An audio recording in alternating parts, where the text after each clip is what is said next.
इन दोनों लोगों में एक बात कॉमन थी, उन्हें पता था कि उनके अंदर पोटेंशियल है। उन्हें भरोसा था कि वो अपनी करंट सिचुएशन से कहीं ज्यादा बन सकते हैं, और सबसे इंपॉर्टेंट बात, वो मेहनत करने को रेडी थे।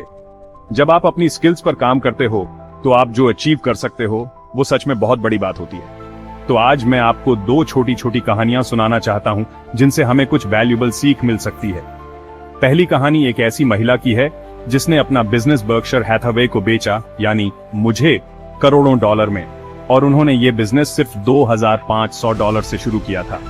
कोइंसिडेंटली दूसरी महिला ने भी अपना बिजनेस $2,500 से ही शुरू किया, और ये उनकी सारी सेविंग्स थी। पहली महिला 1917 में सिएटल पहुंची। वो इंग्लिश का एक शब्द भी नहीं जानती थी। उनके गले में एक टैग टंगा हुआ था, फोर्ट डॉज, आयोवा।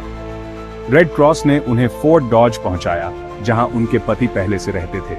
वो 2 साल तक वहां रहीं, लेकिन उन्हें कुछ समझ नहीं आया। लैंग्वेज समझ नहीं आई, किसी से बात नहीं कर पाती थी। तो उन्होंने और उनके पति ने ओमाहा शिफ्ट होने का डिसीजन लिया।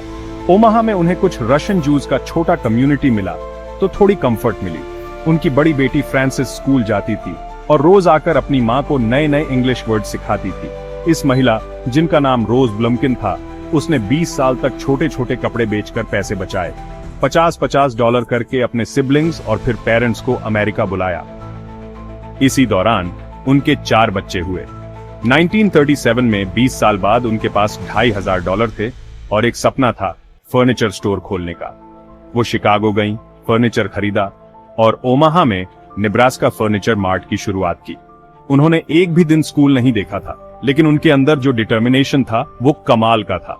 1983 में मैंने उनका बिजनेस खरीदा, करीब $60 मिलियन में। आज वो बिजनेस हर साल $1.5 बिलियन से ज्यादा का सामान बेचता है। अब उसकी चौथी जनरेशन उस बिजनेस को संभाल रही है। मिसेस बी, यानी रोज ब्लमकिन, मेरे लिए 103 साल की उम्र तक काम करती रही। फिर उन्होंने रिटायरमेंट लिया और 1 साल के अंदर उनका निधन हो गया। इससे एक और लेसन मिलती है, जल्दी रिटायर मत होना।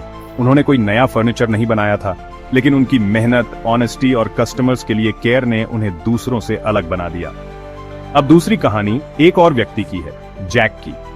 मैंने उससे उसका बिजनेस खरीदने की कोशिश की थी, लेकिन उसने सेल नहीं किया, और वो सही था। जैक का जन्म 1922 में हुआ था। वो एवरेज स्टूडेंट था, लेकिन अच्छा एथलीट था। आज उसकी कंपनी हर साल सबसे ज्यादा कॉलेज ग्रेजुएट्स हायर करती है। जैक 1 साल कॉलेज गया, फिर छोड़ दिया। जब वर्ल्ड वॉर 2 शुरू हुआ, उसने आर्मी एयरफोर्स ज्वाइन करने की कोशिश की, लेकिन उसे हे फीवर था, रिजेक्ट कर दिया गया।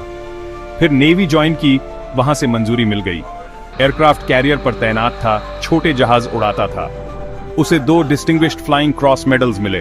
वॉर के बाद वापस मिडवेस्ट लौटा। कुछ रैंडम जॉब्स की, फिर एक कैडिलैक डीलरशिप में यूज्ड कार सेल्समैन बन गया। 35 की उम्र में उसने अपने बॉस से कहा, मैं कार लीसिंग बिजनेस में पार्टनर बनना चाहता हूं। बॉस ने कहा, सैलरी आधी कर दो और $25,000 लगाओ। जैक ने पैसे उधार लिए और पार्टनरशिप शुरू की। स्टार्ट में सिर्फ 7 कार्स थीं। फोन कभी बजता था तो वो उसे जानबूझकर 3-4 बार रिंग होने देता था, ताकि लोग सोचें कि बिजनेस बहुत बिजी है। फिर 40 साल की उम्र में उसने नया काम शुरू किया, रेंटल कार बिजनेस। उस समय हर्ट्स, एविस जैसी बड़ी कंपनीज थीं, और उसके पास सिर्फ 17 कार्स थीं।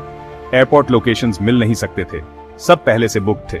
लेकिन जैक ने सोचा, मैं कस्टमर को सबसे फ्रेंडली सर्विस दूंगा और यही मेरी पहचान बनेगी। उसने अपनी कंपनी का नाम रखा एंटरप्राइज, उसी एयरक्राफ्ट कैरियर के नाम पर जिसमें वो नेवी में था। जैक ने ऐसा बिजनेस खड़ा किया जो आज हर्ट्स और एविस से भी बड़ा है। एंटरप्राइज आज भी उसकी फैमिली चला रही है। उसका बेटा एंडी और अब ग्रैंड चिल्ड्रन भी जुड़े हुए हैं। उसने कोई नया इन्वेंशन नहीं किया था, लेकिन एक सिंपल आइडिया पर काम किया, कस्टमर डिलाइट। उसने अपने लोगों को ट्रेन किया ताकि हर कस्टमर को ऐसा फील हो जैसे वो स्पेशल है। ऑर्डिनरी कार्स को एक्स्ट्रॉर्डिनरी बना दिया, सिर्फ अपनी मेहनत और कस्टमर सर्विस से।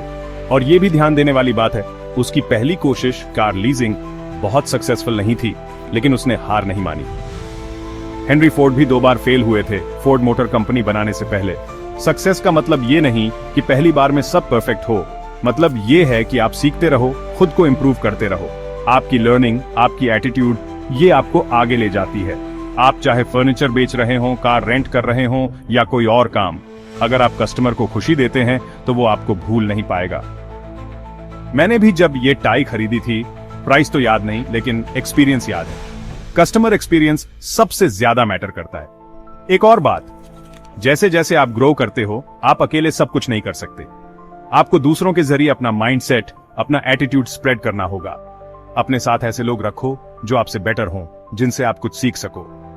लाइफ और बिजनेस दोनों में सबसे इंपॉर्टेंट डिसीजन होता है आप किन लोगों के साथ टाइम बिताते हो। गुड पीपल के साथ रहो, उनका असर आपके ऊपर जरूर पड़ेगा। मैं खुद बहुत लकी रहा। मेरे टीचर्स, फ्रेंड्स और मेरी वाइफ मुझसे बेटर थे और मैंने उनसे बहुत कुछ सीखा। ऑनेस्टी, काइंडनेस, लर्निंग एटीट्यूड, ये चीजें कभी फेल नहीं होती। तो याद रखो, रोज ब्लमकिन और जैक जैसे लोग एक्स्ट्रॉर्डिनरी इसलिए बने क्योंकि उन्होंने बेसिक्स को सीरियसली लिया। $2,500 से उन्होंने एम्पायर खड़ी कर दी। आप सब भी वही कर सकते हैं। आपने ऑलरेडी बहुत मेहनत की है, जॉब के साथ साथ स्किल्स भी सीखी है। और आज मैं आपसे एक ही बात कहना चाहता हूं, the best is yet to come.